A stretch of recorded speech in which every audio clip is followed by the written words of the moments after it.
மிக முக்கியமாக சர்வதேச சமூகம் இன்றைக்கு பலரும் ஓடி திரிஞ்சு ஏன் நீங்கள் பொது வேட்பாளர் நிறுத்துறீங்க என்று கேட்கிற அளவுக்கு ஒரு களம் இருக்கின்றால் காரணம் இது சர்வதேச சமூகத்துக்கும் ஒரு அழுத்தம். ஏன்னா மக்களுடைய ஜனநாயக ஆயுதமான வாக்குச்சீட்டு அது பலம் பெறுது.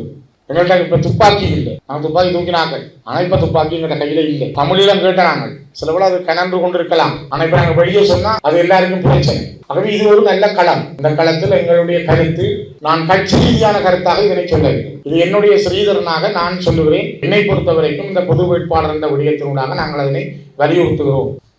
தமிழ் மக்கள் இந்த முறை புதிதாக ஒரு சிந்தனையை வைத்திருக்கிறார்கள். ஒரு சிலர் வேறொரு சிந்தனையை வைத்திருக்கலாம், இன்னொரு சிலர் இன்னொரு வகையான சிந்தனைகளை வைத்திருக்கலாம். ஆனால் பெரும்பாலும் என்னுடைய கருத்து, அது என்னுடைய சிந்தனையாக இருப்பது, ஒரு பொது வேட்பாளர், தமிழ் பொது வேட்பாளர் ஒருவரை களத்தில் இறக்கி இம்முறை நாங்கள் ஒரு அடையாளத்தை உண்டாக்குதல் என்ற எண்ணத்தை கொண்டிருப்பது. அதுக்கான காரணம், கடந்த 82ஆம் ஆண்டில் இருந்து நாங்கள் இந்த தேர்தல்களில் வாக்களித்து வந்திருக்கிறோம் 6 தென்பகுதி ஜனாதிபதி வேட்பாளர்கள். ஆனால் அவர்களால் எங்களுக்காக நடைபெற்ற காரியங்கள் இது என்ற கேள்வி இருக்கு. 2000 யுத்தம் முடிந்த பிறகு 2009 வரையும் நாங்கள் ஒரு விடுதலை உணர்வோடும் எங்களுக்கான ஒரு விடுதலை கிடைக்கும் என்ற எண்ணங்களோடும் ஒரு ஆயுத வழி போராட்டத்துக்குள் வாழ்ந்தவர்கள். அதில் இருந்து நாங்கள் வாழ்ந்த காலத்தில் திடீரென்று நாங்கள் 2009க்கு பிற்பாடு அந்த ஆயுத வழி போராட்டம் மௌனிக்கப்பட்டு நாங்கள் ஒரு அரசியல் வேறு வகையான ஒரு சிந்தனைக்குள் தள்ளப்பட்டிருந்தோம். ஆகவே இந்த அரசியல் ரீதியான கட்சி ரீதியான அரசியல் நடவடிக்கைகளில் ஈடுபடுற பொழுது 2009ஆம் ஆண்டுக்கு பிறகு நடந்த ஜனாதிபதி தேர்தலில் சரத் பொன்சேகாவுக்கு வாக்களித்தோம். பிறகு அதுக்கு பிறகு மைத்ரிபால சிறிசேனாவை கொண்டு வந்தோம். பிறகு சஜித்துக்கு வாக்களித்தோம், பிறகு டலஸுக்கு வாக்களித்தோம். எல்லாத்திலும் நாங்கள் அடைந்ததுகள் எதுவும் இல்லை என்ற ஒரு எண்ணம் மக்கள்கிட்ட இருக்குது. நாங்கள் அதில் தோற்று போனது தான் அதிகம். அதனால தான் நாங்கள் இம்முறை எங்களுடைய மக்கள்கிட்ட இருக்கிற எண்ணமும், நாங்களும் இவ்வளவு காலமும் கண்ட தோல்விகளின் அடிப்படையில், அந்த தோல்வி அல்லது அதில் நாங்கள் அடைந்த பெறுபேறுகள் எங்களுக்கு சாதகமாக இல்லை என்பதன் அடிப்படையில் நாங்கள் ஒரு பொது வேட்பாளருக்கு வாக்களிப்பதற்கான காரணம் என்ன? ஒன்று, அந்த பொது வேட்பாளர் என்பது ஒரு நபர் அல்ல. ஒரு சாதாரணமாக எங்கள் ஒவ்வொரு வீடுகளிலும் 6 ஒருவர் யுத்தத்தில் இறந்திருக்கிறார். அது போராளியாக இருந்திருக்கலாம், அல்லது தனிப்பட்ட நபராக இருந்திருக்கலாம், அல்லது அவர் ஒரு குடும்ப உறுப்பினராக இருந்திருக்கலாம். ஏதோ ஒரு வகையில் யுத்தத்தின் வலி என்பது ஒரு குடும்பத்தில் ஏதோ ஒரு பாதிப்பை கொடுத்துருக்கு. ஒவ்வொரு குடும்பங்களிலும் யுத்தத்தினுடைய தாக்கம் இருக்குது. இந்த யுத்த தாக்கமும் அந்த யுத்தத்துக்கு பிற்பாடு அவர்கள் இந்த ஒவ்வொரு வீடுகளிலையும் இருக்கிற வலிகளை வாழ்ந்து கொண்டிருக்கிற சூழலில் 2009 தான் அதிகமாக தமிழர்கள் படுகொலை செய்யப்பட்டதாக இந்த நாட்டில் பதிவு செய்யப்பட்டது. அது குறிப்பாக மறைந்த பேராயர் ராயப்ப யோசப் அவர்களுடைய 2009க்கு முற்பட்ட ஸ்டாட்டிஸ்டிக்கல் இலங்கை என்ற ரிப்போர்ட்டும் 2010க்கு பிற்பட்ட ரிப்போர்ட்டையும் ஒப்பிட்டு கிட்டத்தட்ட 1,46,600 சொச்ச பேர் கொன்றளிக்கப்பட்டிருக்கலாம் அல்லது காணாமலாக்கப்பட்டிருக்கலாம் என்ற அந்த தகவலை சரியாக புள்ளிவிவர ரீதியாக ஒப்படைத்தவர் மறைந்த பேராயர். அதனால இந்த உலகத்திலே அது ஒரு பெரிய ஒரு ஆவணமாக பார்க்கப்படுகிறது. அதற்கு பிறகு ஐக்கிய நாடுகள் மனித உரிமைகள் ஆணையத்தினுடைய ரட்னர், ஜஸ்டிஸ் சூகா, இன்னும் ஒருவர், அவர்கள் 3 இலங்கை வந்து நேரடியாகவும் தங்களுடைய ஆய்வுகளை செய்திருந்தார்கள். அவர்கள் முள்ளிவாய்க்கால் வரையும் கூட சென்றிருந்தார்கள். அவர்களுடைய ஆய்வின்படி அவர்களும் கிட்டத்தட்ட 40,000க்கு மேற்பட்டவர்கள் கொல்லப்பட்டிருக்கிறார்கள் அல்லது காணாமல் ஆக்கப்பட்டிருக்கிறார்கள் ரிப்போர்ட்டை சொல்லியிருக்கிறார்கள்.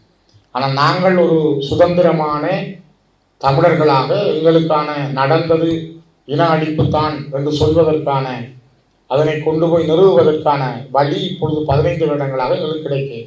அண்மையில் காசாவில் கமாஸ் இயக்கத்துக்கும் இஸ்ரேலுக்கும் நடக்கிற யுத்தத்தில் கூட சவுத் ஆப்பிரிக்கா, தென்னாப்பிரிக்கா அங்கே நடக்கிறது ஒரு இன அழிப்பனை அவர்கள் ஐக்கிய நாடுகள் சபை வரையும் கொண்டு செல்கிறார்கள். அதனை ஒரு நீதிமன்றம் வரை ஐசிசிக்கு கொண்டு போகிற அளவுக்கு அவர்கள் தங்களுடைய செயல்பாட்டை முன்னெடுத்திருக்கிறார்கள். அதே போல் சில நாடுகளில் இவ்வாறான சம்பவங்கள் நடைபெற்றிருக்கிறது. இந்த எங்களுக்கான வழியை நாங்களாவது சொல்வதற்கான ஒரு வாய்ப்பு.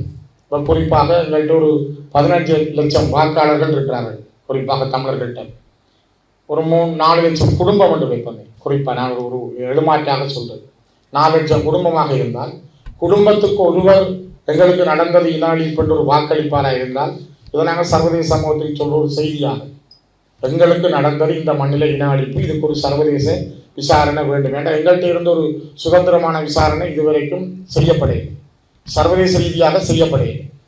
அப்ப நாங்கள் எங்களுக்கு நடந்தது இன அழிப்பு என்று சொல்வதற்கு ஒரு சட்ட ரீதியான வாக்கின் மூலமாக நாங்கள் இந்த ஜனாதிபதி தேர்தலில் ஒரு பொது வேட்பாளர்களுக்கு அந்த வாக்கின் மூலமாக எங்களுக்கு சர்வதேச நீதி விசாரணை வேண்டும் என்று சொல்லுகிற ஆக குறைந்தது ஒரு 4 லட்சம் குடும்பங்கள் ஒரு வாக்கு 4 லட்சம் வாக்களித்தாலே அது ஒரு மிகப்பெரிய மாற்றமாக இருக்கும். உலகத்தினுடைய கதவுகளை தட்டும், சிந்தனைகளை திறக்கும் என்பது என்னுடைய கருத்து, நான் பல இடங்களில் ஆராய்ந்த கருத்து. அதே போல வலிந்து காணாமலாக்கப்பட்டவர்கள் எங்களுடைய மண்ணிலே அதிகம். ஆனால் அவர்களுக்கு இதுவரை நீதி கிடைக்கவில்லை. எனக்கு தெரிந்து கிளிநொச்சியில் பாரதிபுரம், கிருஷ்ணபுரம், பொன்னகர் பகுதிகளில் சில குடும்பங்கள் குடும்பமாகவே இல்லை. அவர்களை இந்த இதில் பதிகிறதுக்கு ஆட்கள் இல்லை. காரணம், அந்த குடும்பத்தில் ஒருவர் கூட மிஞ்ச இல்லை. பக்கத்து வீட்டுக்காரர் போய் அவருக்காக பதிவு செய்ய தயாரில்லை. 6 பேர், 5 பேர், 4 பேர் கொண்ட குடும்பங்கள் குடும்பமாகவே பங்கரோடு மூடப்பட்டு போயிருக்கிறார்கள். நான் இது போன மாகாண சபை இருந்த நேரத்தில் முதலமைச்சரிடமும் நான் இந்த கோரிக்கையை எழுத்து மூலமாக முன்வைத்திருந்தேன். நாங்கள் வடக்கிலும் கிழக்கிலும் 2 பல்கலைக்கழகங்களையும் இணைத்து எங்களுக்கு நடந்த இந்த புள்ளி விவரங்களை தேடி ஒரு பட்டியலை தயாரிக்கலாம். ஆனால் அந்த முயற்சிகள் பலனளிக்கவில்லை. இப்பொழுதும் கூட எங்களிடமிருந்து ஒரு வலிமையான அணியாக நாங்கள் எங்களுக்கு நடந்தது என்று சொல்வதற்கான சரியான தாக்கம் எங்களிடம் இல்லை. இந்த வலிந்து காணாமலாக்கப்பட்டவர்களுடைய விஷயத்திலையும் உங்களுக்கு நாங்கள் 1 லட்சம் தாரம், 2 லட்சம் தாரம் என்று சொல்லிட்டு போகிற அளவில் இருக்கே தவிர, ஆனால் அவர்களுக்கு நடந்தது இனிமேல் நடக்காது, அதுக்கான ஒரு நீதி இருக்குதா என்பது இல்லை. ஆகவே இந்த தேர்தல் ஊடாக ஒரு புது வேட்பாளரை இறக்குவதன் ஊடாக வலிந்து காணாமல் ஆக்கப்பட்டவர்களுக்கான ஒரு சர்வதேச நீதி விசாரணை வேணும். கிட்டத்தட்ட அதில் போராடின அம்மாக்கள் அப்பாக்கள்லேயே 186 பேருக்கு மேலே இறந்திருக்கிறார்கள். அவர்களுக்கு ஒரு நீதி வேணும் என்பதை வலியுறுத்துவதற்கான ஒரு களமாக நாங்கள் இதனை பயன்படுத்தலாம். 3வது என்னுடைய கருத்து, நாங்கள் இணைந்த வடகிழக்கில் ஒரு அரசியல் தீர்வு பற்றி தான் பேசணும். அது சமஸ்தி அடிப்படையில் இருக்க வேண்டும் என்று நாங்கள் எல்லாருமே அநேகமாக தமிழ் தேசியத்துடன் இருக்கிற கட்சிகள் அதனை வலியுறுத்துகிறோம்.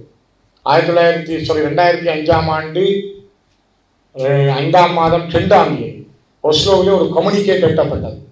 அது டெக்ளரேஷன் அல்ல, உடன்பாடு அல்ல, ஒரு பேச்சுவார்த்தைக்கான ஒரு முனைப்பொண்டு ஒரு அஜெண்டா மேசையில் வைக்கப்பட்டது. அதில் எடுக்கப்பட்ட அந்த கம்யூனிகேட் என்பது அதில் விதார் கல்கிஷனும் சொல்கையும் அவர்களின் நடுநிலையாளர்களாக இருந்தார்கள். அரச தரப்பில் ஜிஎல் பீரிஸும் சில்வா ஹக்கீம் போன்றவர்கள் பேச்சுவார்த்தை குழுவிலே இருந்தார்கள். அதே போல் இங்கால பாலாண்ண, தமிழ்ச்செல்வண்ண அவர்களோடு சேர்ந்த குழுவினர் இருந்தார்கள். ஆனால் அந்த குழுவிலே அன்றைக்கு அந்த கம்யூனிகேட்டாக எடுக்கப்பட்ட விஷயம், நாங்கள் வடக்கு கிழக்கு என்பது தமிழர்களுடைய பூர்வீக நிலம், மரபு வழி தாயகம். அந்த மரபு வழி அவர்களுடைய மரபு வழி தாயகத்தில் இணைந்த வடகிழக்கு அவர்களுடைய உள்ளக சுயநிர்ணய உரிமையை அடிப்படையில் சமஸ்தி அடிப்படையிலான ஒரு அரசியல் தீர்வு பற்றி பேசுவது என்ற ஒரு கம்யூனிகேட் எடுக்கப்பட்டது. இது ஒரு நிகழ்ச்சி நிகழ், இது டெக்ளரேஷன், ஒரு உடன்பாடு அல்ல, இது ஒரு நிகழ்ச்சிகளுக்காக மேசையில் கொண்டுவரப்பட்டது. இதனை அப்போது இருந்த ஜனாதிபதி வேட்பாளராக 2005 இருந்த ரணில் விக்ரமசிங்கே அவர்கள் சொன்னார், நான் இந்த ஒஸ்லோ கம்யூனிகேட்டின் படி பேசுவதற்கு தயாராக, ஆனால் இப்பொழுது அவர் பேசுவதற்கு தயாராக இல்லை. பலரும் பல விடயங்களை சொல்வார்கள், ஆனால் யாருடைய கோரிக்கைகளை நம்பக்கூடிய அளவில் எங்களுக்கான செய்திகள் தரப்படவில்லை என்பதுதான் மிக முக்கியமானது. இதனைத்தான் அண்மையிலே நாங்கள் எங்களுடைய கட்சியிலும் பேசப்பட்டது, சமஸ்தி அடிப்படையிலான ஒரு அரசியல் தீர்வு பற்றி அல்லது சமஸ்தி அடிப்படையில் அதிகாரங்களை மீண்டும் பறிக்க முடியாமல் ஒரு சமஸ்தி அடிப்படையிலான அதிகார பகிர்வுக்கு இணைந்த வடகிழக்கில் பேசுவதற்கு தயாரிந்த எந்த வேட்பாளர் தன்னுடைய தேர்தல் விஞ்ஞாபனத்தில் தன்னுடைய கருத்துக்களை முன்வைக்கிறாரோ அவருடைய கருத்துக்கள் தொடர்பில் நாங்கள் பரிசீலிக்க தயார் என்ற கருத்தையும் நாங்கள் முன்வைத்திருக்கிறோம். அதனால்தான் அப்படி ஒன்று வந்தால் பார்க்கலாம், இல்லையோ எங்களுடைய கோரிக்கை என்பது சமஸ்தி அடிப்படையிலான அரசியல் தீர்வு என்பதையும் வலியுறுத்தி இந்த முக்கியமான கோரிக்கைகளின் அடிப்படை மிக முக்கியமாக சர்வதேச சமூகம் இன்றைக்கு பலரும் ஓடி திரிஞ்சு ஏன் நீங்கள் பொது வேட்பாளர் நிறுத்துறீங்க என்று கேட்கிற அளவுக்கு ஒரு களம் இருக்கின்றால் காரணம் இது சர்வதேச சமூகத்துக்கும் ஒரு அழுத்தம். ஏன்னா மக்களுடைய ஜனநாயக ஆயுதமான வாக்குச்சீட்டு அங்கு பலம் பொருந்தும். எங்கள்கிட்ட இப்போ துப்பாக்கி இல்லை, நாங்கள் துப்பாக்கி தூக்கினாங்கள், ஆனால் இப்போ துப்பாக்கி எங்கள்கிட்ட கையில் இல்லை. தமிழீழம் கேட்ட நாங்கள் சில போல அது கனன்று கொண்டு இருக்கலாம், ஆனால் இப்போ நாங்கள் வெளியே சொன்னால் அது எல்லாருக்கும் பிரச்சனை. அதே நேரம் நாங்கள் இணைந்த வடகிழக்கில் ஒரு சமஷ்டி அடிப்படையிலான அரசியல் தீர்வு என்பதை வலியுறுத்துவதற்கு எங்களுக்காக இந்த நிலைமையை நாங்கள் கேட்கிறோம். ஆகவே இது ஒரு நல்ல களம். இந்த களத்தில் எங்களுடைய கருத்து, நான் கட்சி ரீதியான கருத்தாக இதனை சொல்லவில்லை. இது என்னுடைய ஸ்ரீதரனாக நான் சொல்லுகிறேன். என்னை பொறுத்த வரைக்கும் இந்த பொது வேட்பாளர் என்ற விடயத்தினூடாக நாங்கள் அதனை வலியுறுத்துகிறோம். ஆகவே இளைய தலைமுறை இன்றைக்கு சில விஷயங்களிலிருந்து நீங்கள் தள்ளி போய்கொண்டிருக்கிறீர்கள். சிலருக்கு போராட்டத்தினுடைய வழிகள் தெரியாமல் போகிறது, அல்லது போராட்டத்தினுடைய கடந்த கால வரலாறுகள் அவர்களுடைய மனங்களுக்கு கொண்டு செல்லப்படுவதில்லை. அதனால்தான் இது எங்களுக்கு தேவையான ஒன்று என்ற அடிப்படையில் எங்களிடம் இருக்கிற இந்த மிகப்பெரிய ஜனநாயக ஆயுதமான வாக்குச்சீட்டை பயன்படுத்தி நாங்கள் இந்த பொது வேட்பாளருக்கு ஊடாக ஒரு செய்தியை சர்வதேச சமூகத்துக்கு சொல்லுவதற்கான ஒரு களமாக இந்த தேர்தலை பயன்படுத்தலாம் என்பது என்னுடைய கருத்து. இது போன்று பல செய்திகளை தெரிந்து கொள்ள நமது வைப்ஸ் டிவி யூடியூப் தளத்தை சப்ஸ்கிரைப் செய்து அருகிலுள்ள பெல் பட்டனை கிளிக் செய்யுங்கள். மேலும் பல செய்திகளை அறிந்து கொள்ள www.vaibznews.com, vibesnews.com என்ற இணையதளத்தை பார்வையிடுங்கள்.